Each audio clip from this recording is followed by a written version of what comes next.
Um, Thank you very much, Ambassador. Fellow members of the panel, ladies and gentlemen, I'm tempted to start by saying I speak for the grass, but I won't.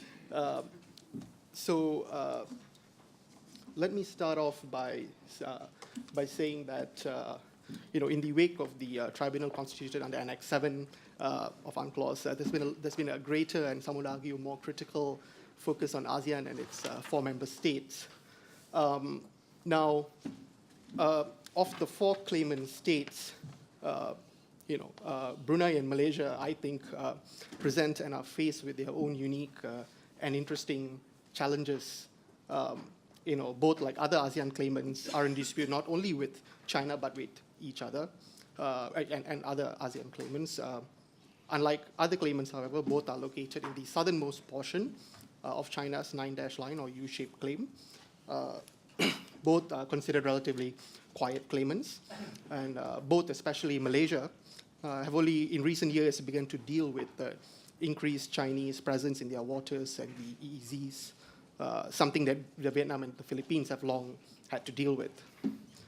So the task given to me by organizers were to highlight the issues and dilemmas for Brunei and Malaysia when it comes to their response and management of the South China Sea dispute. In doing this, it's also important to highlight and understand why the South China Sea is of importance to both these countries. I will start off with Brunei and wrap up with Malaysia.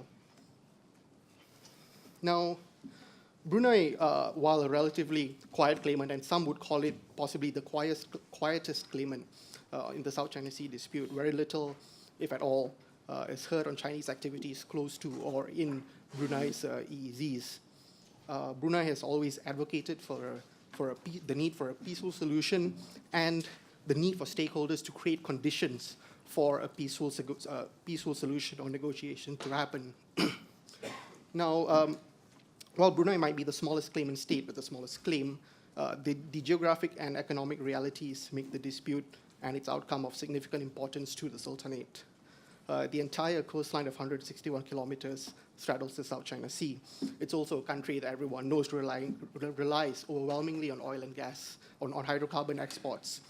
It contributes as much as 90% of government revenue and 60% of the GDP.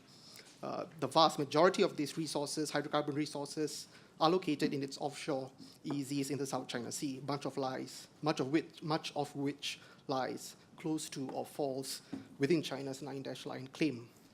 Hence, its economic lifeblood and great wealth is tied to the South China Sea and future trajectories of the dispute. Second, despite its vast wealth from hydrocarbon exports, Brunei maintains a relatively small naval and air force with limited capacity for sustained patrols and let alone active military operations. A very small inventory. I think there are about 4 blue water capable or 4 offshore capable patrol vessels and several transport planes that can be used for maritime surveillance. They do not operate combat capable naval aircraft or assets that other claimants possess. And to counterbalance this, they have good defense relations with the UK, US, and to a certain extent Singapore, I believe. It's also worth noting that Brunei is the only claimant state not to maintain an outpost of any kind in the South China Sea. Now, the dependence on hydrocarbons, I think, could also lead to another crisis or an issue on the horizon. Falling prices of oil and gas and dwindling reserves means that Brunei's finances have been increasingly strained and future prospects of a wealthy, tax-free, subsidized state increasingly dim. There have been attempts to diversify its economic base, but this have yet to show any promising results. Amidst these developments, China has emerged as a significant partner to Brunei. Aside from being a major customer of its hydrocarbons, in recent years, China has committed up to $500 million in terms of investment to develop strategic industries and facilities in Brunei. China has also importantly reached out to offer its assistance for deep sea drilling to access further reserves that are currently inaccessible to the government. And now this, leads to other issues. As with several ASEAN member states, this apparent increase and dependence on China has raised questions of China using its increased influence to stymie any pushback from ASEAN or efforts to unify its member states to take a more critical stance on on China in the South China Sea disputes. It goes back to ASEAN and its consensus approach. The perception of a greater resilience on China, and I stress the word perception, unfortunately is given greater weight in the light of China's 4-point consensus on the South China Sea with Brunei, Cambodia, and Laos in April. In its aftermath, and with the criticisms and questions that were directed to the nature, implication, and even validity of this 4-point consensus, it was worth noting that Brunei, a part of this 4-point consensus, chose to remain silent on the issue. There was no formal official statement from the MFA clarifying or denying or even accepting that 4-point consensus. There was no rebuttal, no clarification. And let me conclude on Brunei by saying that given its historical and ongoing constraints and dilemmas, it is perhaps unsurprising that the Sultanate chooses to conduct a low-key approach when it comes to managing its response and claims in the South China Sea. These are issues that I believe are not just concerns for policy planners in Bandar Seri Begawan, but also increasingly other stakeholders and claimant states in the region. Now, Malaysia. As with Brunei, what's most often said about Malaysia's interest in the South China Sea is tied to the economic value brought about by the hydrocarbon resource, and that is true. A significant portion of Malaysia's oil and gas resources do come from the South China Sea. However, this estimates and this line of thought is only one aspect of the country's stake. What I would argue is that of elemental concern is how Malaysia as a nation is cleaved and separated into two, geographically and demographically, by the South China Sea. There is a map there. The narrowest point between both territories is approximately 600 kilometers. The furthest distance goes up to 1,600 kilometers. It takes half an hour longer to fly from KL in the peninsula to Kota Kinabalu, the state capital of the state of Sabah. It takes half an hour longer to fly to Sabah than it does the 2 hours to fly to Jakarta or Bangkok. A direct path means passing through the waters and airspace of Indonesia. It is a key issue of concern to policy and strategic planners in Malaysia. The challenges of protecting, defending, and administering and integrating geographically divided Malaysia is reflected in official policy. Our national defense policy states that any threat or disruption to the sea and air routes between the peninsula and eastern Malaysia will detrimentally affect the integrity of Malaysia as a whole, and it guides our approach to the South China Sea at the highest levels, but also at times appears to conflict with more pressing priorities. Malaysia's seriousness in standing for its claims and dealing with China, especially in the face of rising assertiveness in the South China Sea, has been questioned and criticized both domestically and from abroad. Now, Malaysia's tempered approach to China has often been attributed to this special relationship going back to 1974. It's a phrase that Malaysians, guys from the establishment, love to use. It goes back to 1974 when then PM Abdul Razak Hussain, the father of current PM Najib Razak, established diplomatic ties with Premier Zhou Enlai during what was a pretty difficult time for the region. I don't want to overemphasize the nature of this so-called special relationship, but again, many in Malaysia put weight into this special relationship. Whether or not the relationship remains special is open to contention. Nevertheless, the claims to the Spratlys were always viewed seriously and highlighted to Beijing at all levels. The three points there: the rejection of China's 9-dash claim, the peaceful management and resolution of the dispute, and that any dispute resolution must be within the framework of international law, has always been three consistent points reflected in Malaysian policy. Now, we come to the issue of bilateral trade and increasing investment by China into Malaysia. Over the last year in particular, these investments have drawn particular questions, let's say. Chinese investment has flowed hard and fast as never before into Malaysia. We have got $10 billion for the Malacca Gateway project, which was supposed to relaunch the ancient entreport of Malacca.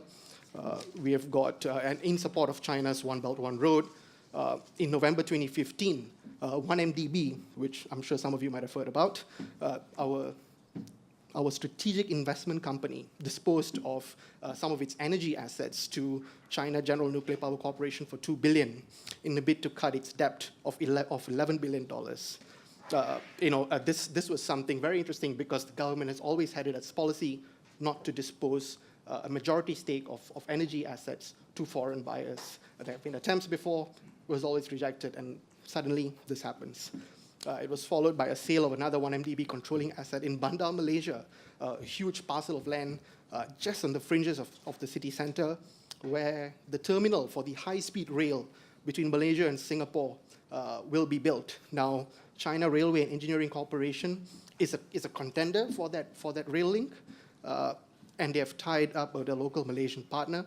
And in anticipation of winning the tender, has already committed an additional $2 billion of investment into that regional center.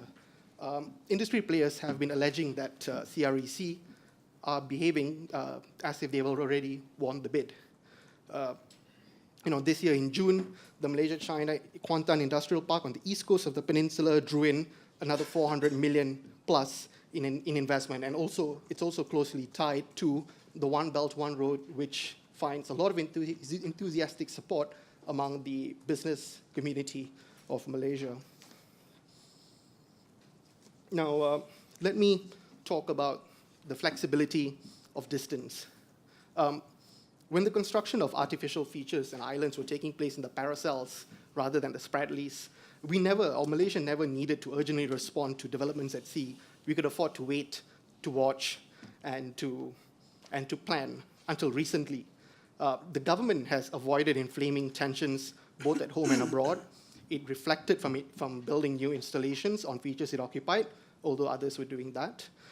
It kept discussions on the South China Sea confined within closed doors within the policy and bureaucratic elite, and this will have significant domestic implications, which encouraged candor and averted publicly fueled nationalist sentiments.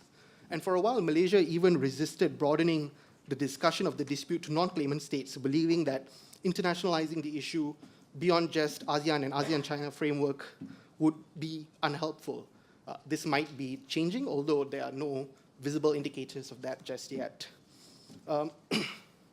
In recent times, however, there have been a lot of people who have had to relook their past assumptions and present and past policies on the South China Sea.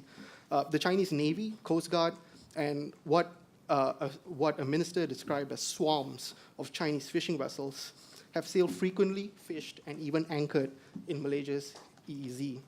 A particular minister in the PM's department, Shahidan Qasim, someone who has been extremely vocal on the Chinese presence in Malaysian waters, have reported to Parliament that Chinese Navy vessels have encroached multiple times into Malaysia's maritime zone every year since 2011. These incursions increased in 2013 around South Luconia Shoal and North Luconia Shoal, where the Chinese Coast Guard maintains a near permanent presence. Even though there were no public protests, Malaysian senior officials, I think, are recognizing that we can no longer simply sit back as the stakes are very high. The Malaysian Maritime Enforcement Agency and the Navy continues to monitor Luconia shoals and have increased their patrols by nearly 30%, but are unfortunately hampered by the lack of assets and the cost of operating out at sea.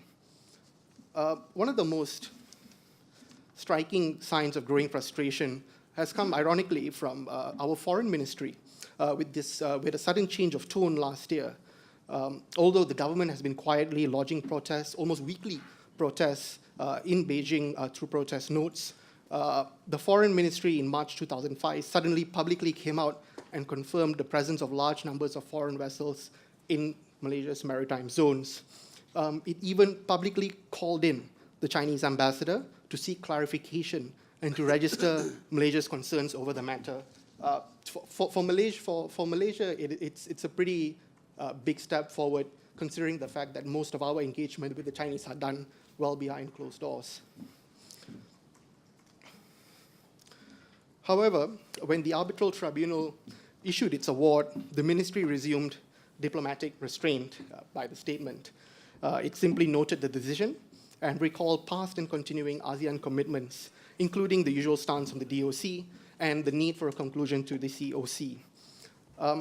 This careful positioning encapsulates our approach towards the South China Sea. While the government has repeatedly stressed that the defense of its territory is non-negotiable, it is also aware that as a small country with limited resources, it will have to be firm, pragmatic, yet discerning in protecting its sovereignty in the immediate to middle term.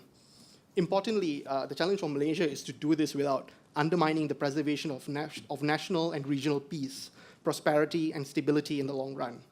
As such, Malaysia will have to balance a range of considerations from political to economic to domestic to defense in managing the complexities. Those studying the nuances of Malaysia's approach might note some subtle changes in the government's perception and response to this evolving strategic argument. The country is, let me just conclude by saying that Malaysia's quiet and somewhat unassuming South China policy might have worked for it well thus so far. Whether it will continue to do so, however, in the light of these changing facts on the ground is another story entirely. And I wrap up. Thank you very much.